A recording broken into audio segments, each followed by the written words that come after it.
Throughout this entire process, my ex-wife got as far as she did because hundreds of people in the church could not identify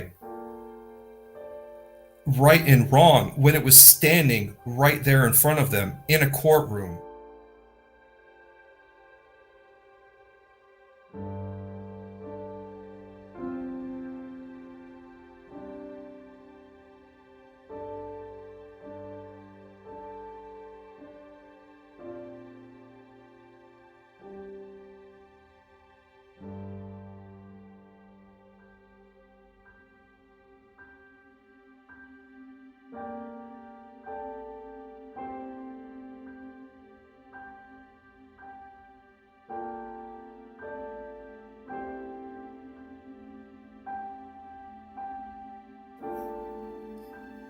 Shawn Klay, thanks so much for coming on to Talk Beliefs all the way from Toledo, Ohio. Now, you got in touch with the show because you had seen my interview with Nellie Smith, an ex-member of the Seventh-day Adventist, and wanted to speak out about your own experience exiting the SDA Church. Well, it's quite a story you have to tell, Shawn. So before we dive in, let's just hear a little bit about your background. Well, I grew up in Northwest Ohio, around the Toledo area, middle class upbringing, fairly normal for the most part until I was 12, 13. And that's when things kind of got a little strange. I got involved with drugs. There was some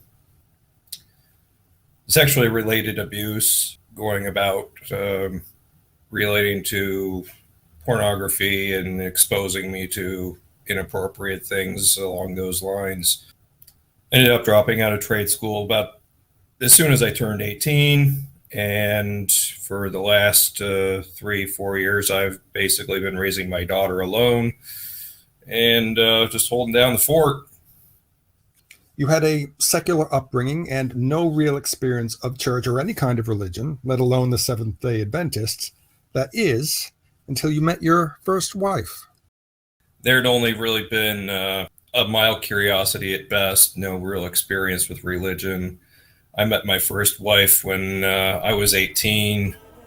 We ended up getting married about a month after I turned 20. She introduced me to the church, a lot of their doctrines, the book of 27 fundamental beliefs, creationism, the whole general wider culture of the church.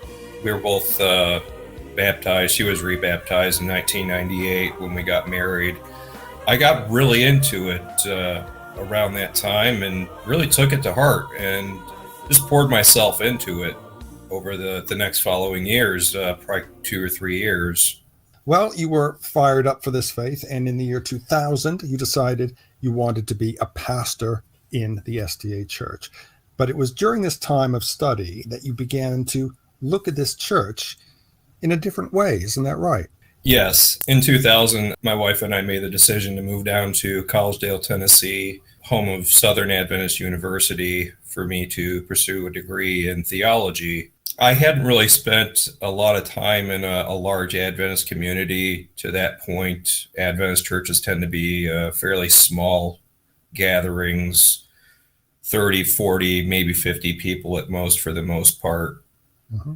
And I'd never spent any time around thousands and thousands of these people. It was a culture shock, to say the least. I wasn't really accepted in this group of people. I wasn't acquainted with their culture and their rituals, their dietary requirements, the way they generally kept Sabbath, just the things that tend to come with a unique subculture I wasn't well acquainted with, and I didn't understand it, and they didn't accept me on account of it because I wasn't raised in it. That left me in an odd position. I came to discover that these weren't people that were involved in the church primarily for theological reasons. It was because they were second and third and sometimes fourth generation Adventists that had been brought up in the church. And it was all that they knew. It was their social circle. It was their family. And the facts of the religion were kind of secondary to the fact that this was just their culture. And so down there, I dubbed a term I call cultural Adventist, because there's a lot of these people that they're Adventist, but it doesn't have anything to do with their faith or their religion or the facts of it. It's the culture that they've been brought up in. Yeah, Southern is the Seventh-day Adventist Church's Adventist University. It's considered their most conservative university in the North American Conference. It's where, inside Adventist circles, the legendary Jack Blanco taught religion. He was the dean of theology when I went to school down there. The courses I took down there included Old Testament theology, Christian spirituality, marriage and the family. There was a course specifically on Ellen G. White and the Great Controversy. I was there about a year and a half, 2 years, before I realized this was not my can of worms. I think one of the turning point moments was when I had a discussion with my psychology teacher, and he said to me, "You have to understand that most people show up to church on Sabbath because they're looking for a spanking. They're looking to be told what they've done wrong all week and to be verbally punished for it, so that they can walk out and feel like they've somehow been absolved of their guilt and go about their life for the rest of the week. And they don't pay much attention to what they're doing throughout the week, but when they show up here, that's kind of what they expect. It shouldn't be too severe of a spanking. It shouldn't be too light. It should be just right. But you have to understand that's the way people are with religion." And he said, "Quite frankly, you take this too seriously for that to really, float your boat, in my opinion." And it really made me think. And it really kind of got back to that thought of, these are cultural Adventists. They're not theological Adventists. That's how you'd expect a culture of people to behave.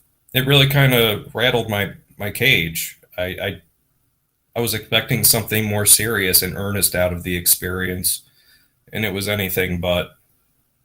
The relationship with my first wife was complicated.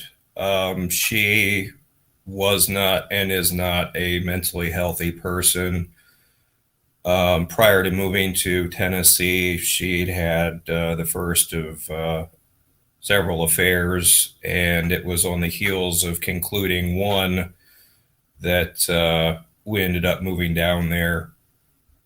This was what I consider the first big mistake on my part, motivated by the ideas of religion that really encourage you to forgive and move on, which was the completely wrong decision. And it was a decision that was made in part for religious reasons, and it was a relationship that I was into in part because of how I'd been brought up and how her and I had met through the internet and our highly sexual relationship. So not long after this, your daughter was born. You were working long hours, and this resulted in a lot of stress. And on top of all this, your marriage wasn't really working out the way you'd hoped. So take us through those years. Early 2002, we left Tennessee. We moved up to northern Michigan. Almost 2 years out, my daughter was born. She was born in October of 2003. Over the years of being at Southern and the year and a half or so up in northern Michigan, things were probably about as smooth as they ever were in our marriage, which is the only reason I thought about having a child.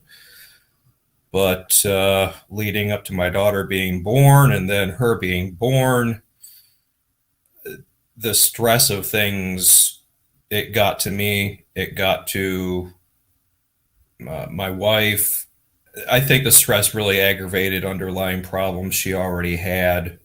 I had trouble finding work up there. I believe it was in 2006, early 2006, we moved back down to Ohio so that I could pursue a job driving truck. And that was when she had the final of her affairs, which was with somebody her and I had known for a number of years to that point.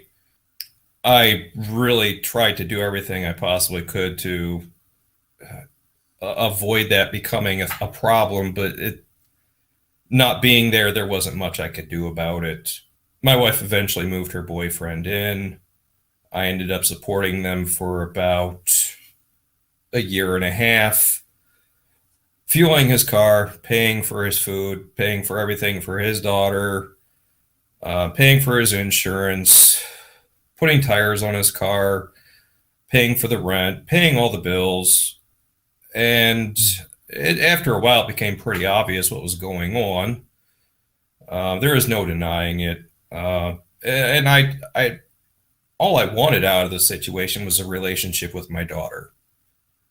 At one point, I told him, you guys are going to do whatever it is you're going to do. I'm obviously not a factor. All I ask is you just don't do it in front of me, just because I want to have a relationship with my daughter. That's it. That's all I want. If you just let me have that, I'll keep paying your bills. You do what you want, and it'll just be what it is. That wasn't good enough.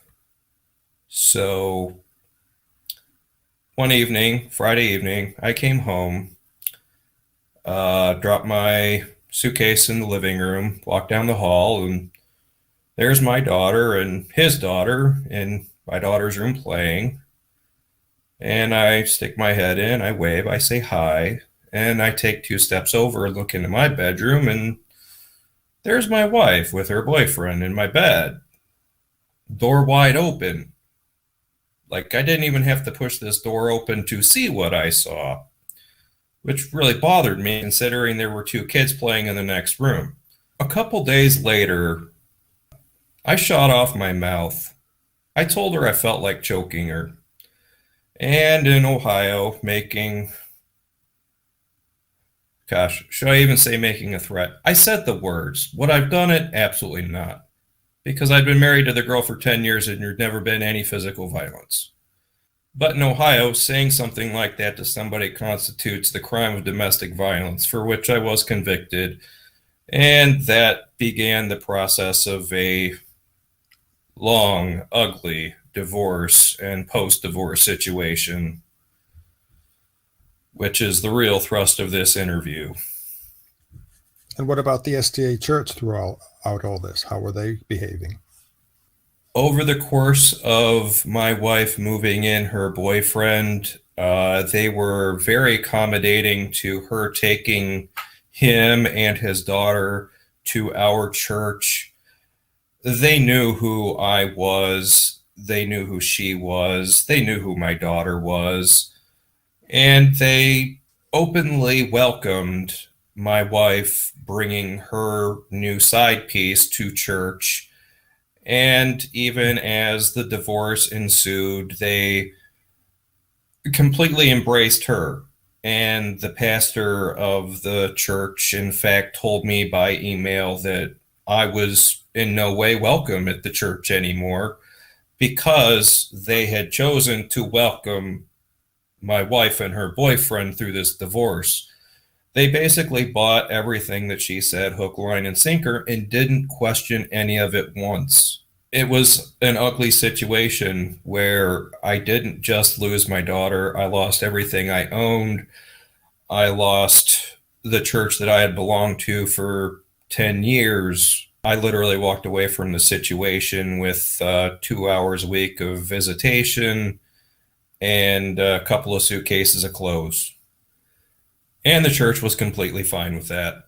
Well, all throughout your troubles with your wife, the SDA church continued to support her. In fact, they continued to support her even after a major incident where she attacked a stranger. So tell us about that. After we got divorced, my wife married her boyfriend. They changed their last names. They briefly had an apartment in the Toledo area. The church down here provided my ex-wife with employment to help support that effort. of them getting married and establishing a household together. Then they moved to mid-Michigan. They lived in Ingham County and Clinton County. And it was around 2011 that the first really serious incident happened where my ex-wife beat her stepdaughter so severely that she fractured her skull and put her in the hospital with serious brain injury. To everyone's shock and amazement, she enjoyed the full support and comfort of the local church. Members and elders showed up to the hearings to support her, to defend her character, and really make a case that there's no way that this kind woman who's, been in the church her whole life could ever do something like this. And that kind of support in a courtroom, it makes an impact on judges, and it makes an impact on juries. And it makes prosecuting a case like that a lot more difficult. And this was probably the first time I saw it firsthand, but it was not the last. Over the next few years, they moved several more times. The way the system in Michigan works is counties don't communicate with each other on child abuse cases. So when they moved from one county to the next, it was like they started off with a clean slate, which is why they moved so much. So they ended up moving up to northern Michigan. The chaos ensued. The kids had been removed from the house many times. There were constant allegations and investigations of abuse and neglect, and all through it, the church was supporting them, helping to pay their bills, welcoming them into their doors. They in no way said, "You're not one of us," at any point. And I look back on it and I think it's just shocking how you can invite what is obvious criminal evil into your house and then defend it. It's, to most people, it's unconscionable, but these people didn't bat an eye at it because she was an Adventist. And this is what they do. They stick together. This is their culture. The beginning of the end of the horror story was in 2015 when my ex-wife and her husband claimed they saw a peeping Tom looking in the motel window they were living in. And in the middle of the night, they decided the right thing to do would not be to call the cops, but to go out and hunt the guy down in the woods with a hunting knife and corner him and stab him 7 times in the back. What makes people think like that? I don't know. They left 2 kids in a motel room to go hunt down a migrant Mexican worker who was doing nothing more than walking down the sidewalk, calling his wife down in Mexico so he didn't disturb his 2 friends that were trying to get some sleep at about 10:30 at night. And for that, the guy almost paid for his life because they saw him walk past their window. But when they finally got charged with the crime, and they got charged with attempted capital murder and conspiracy to commit capital murder, which is what is otherwise called first-degree murder in most other states, the church elders, church members, And the church pastor and his wife personally showed up to the hearings to defend my ex-wife and her husband. They wrote letters to the judge to say this was self-defense. There's no way these people would have done such a thing.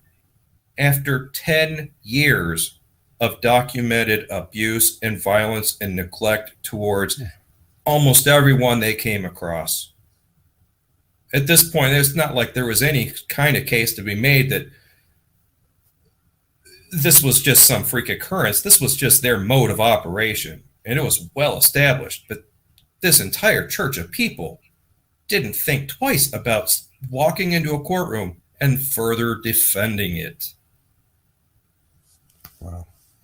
That's when my daughter was finally removed from their custody, when they were put in jail, and was placed with me for the first time in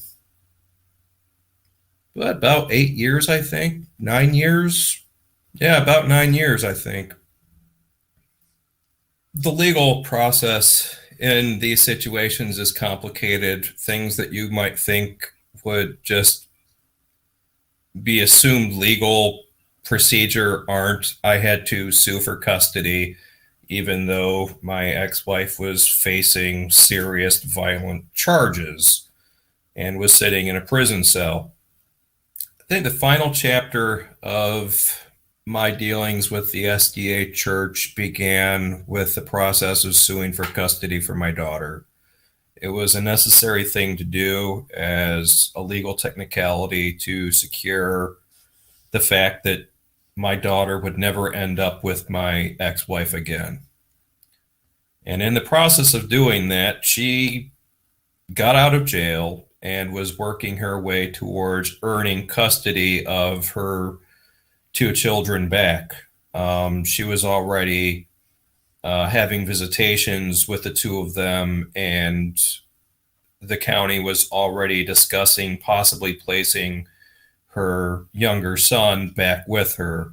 I was in a pinch. I didn't have the ability to really push this thing as far as it needed to go. The referee we were dealing with, who's kind of an under judge of sorts, suggested that the former foster parents, who are employees with the Adventist church at a youth camp in northern Michigan, they should be given custody.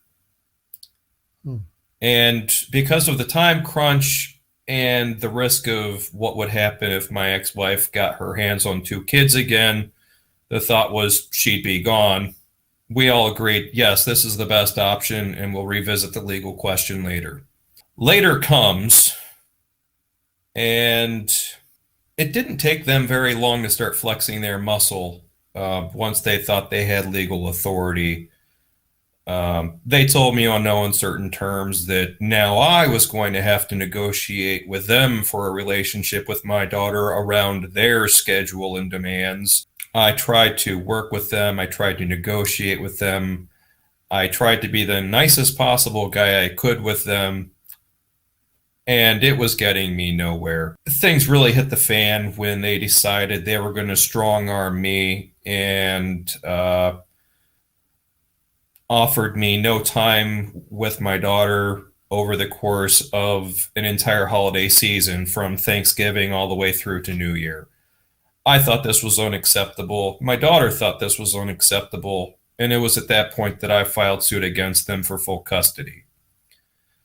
At that point, I was told in an email that if I pursued this, there would be unintended consequences that I and my daughter would suffer.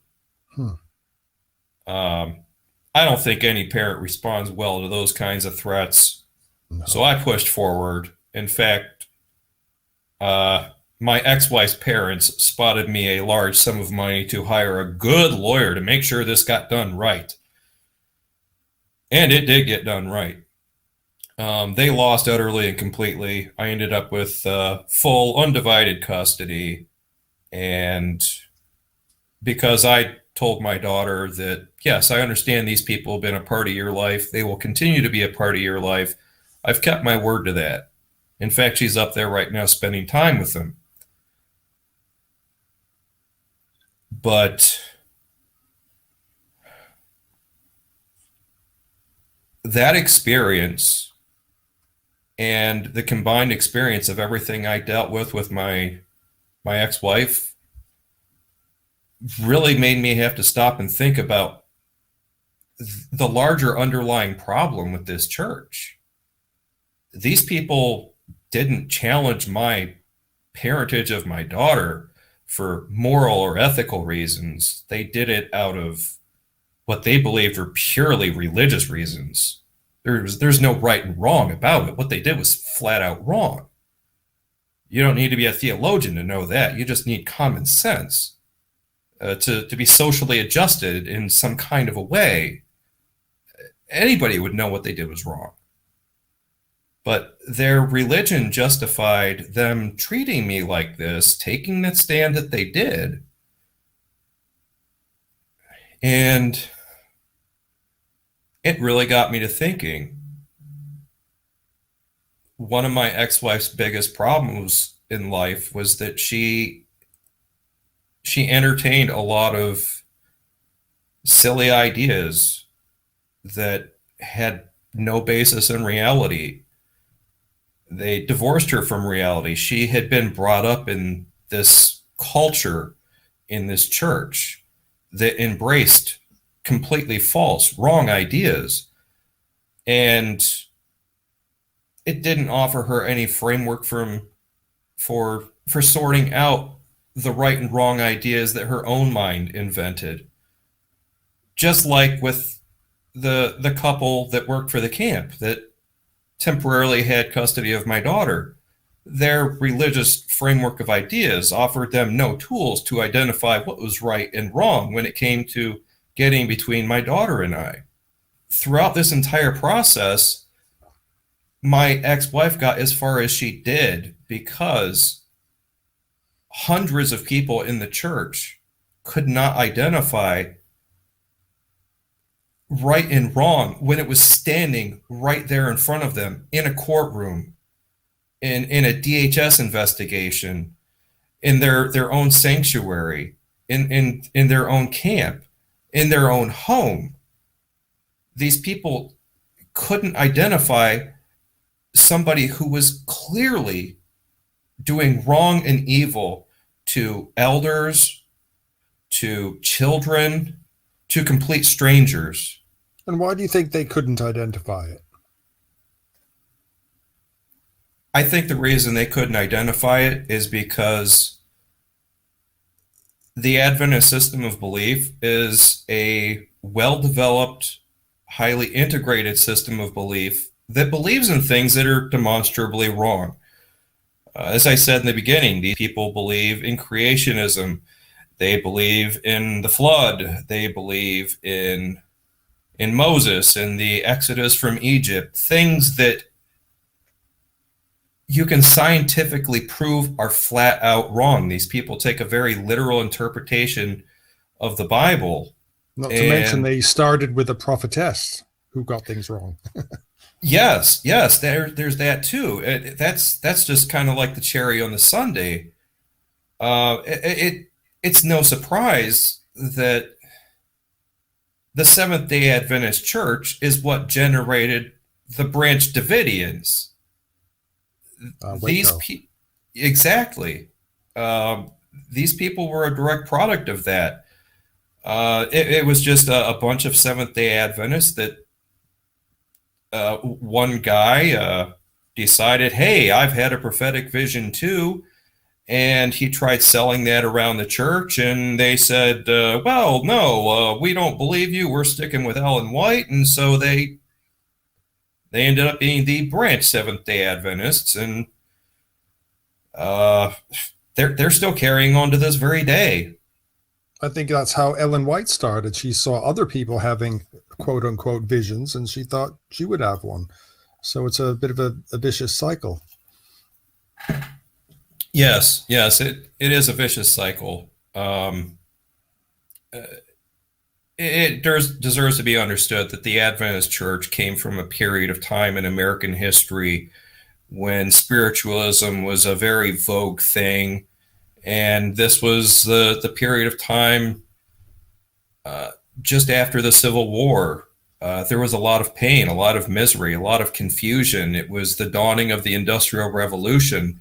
There was a tremendous amount of change. Slaves had been freed, supposedly. There was still a lot of progress to be made, but there was a lot of room for charismatic individuals to make a good living being charismatic, and she was one of them. A lot of them did at that time. I think Mormonism, Jehovah's Witnesses, a lot of that all started then, didn't it, in the mid-1800s? Yes, it did.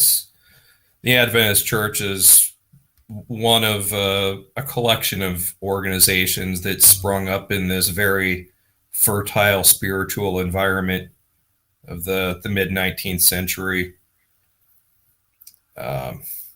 It didn't serve them any better then than it does now.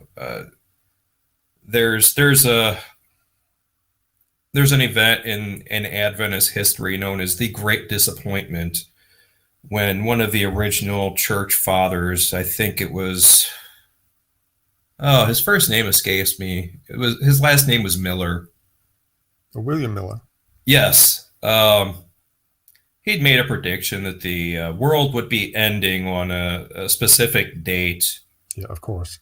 And here we are. Obviously, he was wrong. And, people were neglecting their crops. They were giving up their homes. They weren't educating their children. They weren't taking care of basic needs because they expected to be gone on a very specific date. And they seriously believed that. I have sympathy for that kind of a belief, because when I first got involved with the church, I was really into it to that degree. I remember what it was like to have that kind of faith in something that you couldn't see, that you couldn't prove, that you couldn't touch or really test. You just believed it so hard.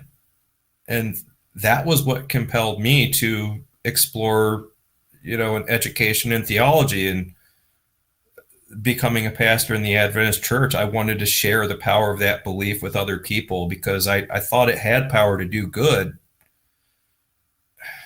20 years out, I'm fairly well convinced it has the power to do evil. It's the single greatest force for wrong I've ever seen. It's led me personally astray more than any other decision. Another saying I came up with over the course of my years with the church was that prostitutes and drug dealers are oftentimes a lot more open-minded and welcoming people than your typical Christian. And I think it's 100% true. People that have actually been through a thing are a lot more honest and open and accepting than people who say they've been forgiven of a thing. Just the way it seems to be. Well, Sean, it's been a tumultuous ride for you, and you've clearly been through a lot. But I'm very glad that you came through and are in a much better place now and are speaking out. But before we go, if anyone is watching and is part of the SDA Church or one like it, and is perhaps feeling a bit unsure about it all, or is thinking of joining a church like the SDA, what would you say to them right now? Before doing this interview, I discussed it with my daughter, who's still involved with the church. And what I told her is, if you're going to be involved with this organization, you need to step up and speak up when you see the kinds of things going on that led to your life unfolding the way it's unfolded. When you see clear and obvious wrong going on, you need to point it out. When you see evil people amongst you, you need to point it out. You need to separate them from your group. They stain you.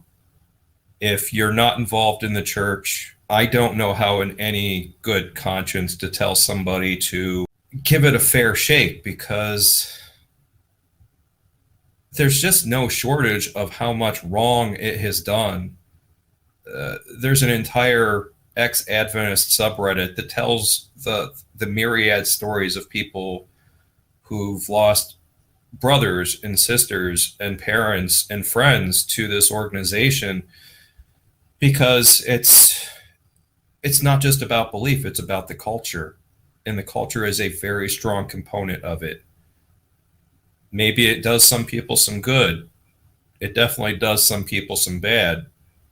And I think a lot of the good that it does is actually bad, just being cloaked in the good name of a perceived good God.